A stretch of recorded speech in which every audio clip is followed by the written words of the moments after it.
Presentacion de la Naturaleza.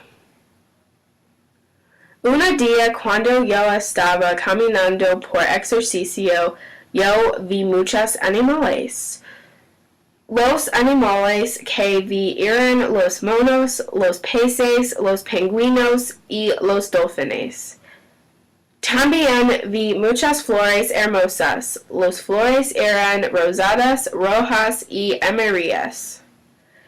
Quiere regar las flores para darle a Victoria porque es una persona muy especial, pero yo sabía que el polen de las flores era necesario para cultivar las flores y otras plantas, por eso no las regoí porque las abejas traen el polen de las flores por todas partes. Antes de salir de zoológico, me senté por pocos minutos para mirar las puestas del sol. También pasé la noche cantando las estrellas en el cielo y mirando las películas. ¡Qué romántico! No.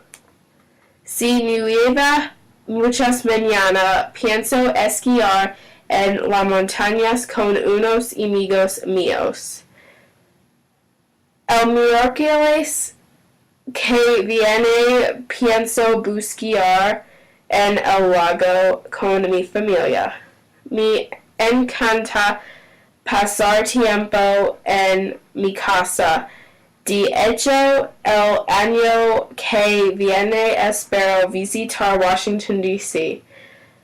La comida es muy importante para la supervivencia de todos los seres humanos, animales y plantas.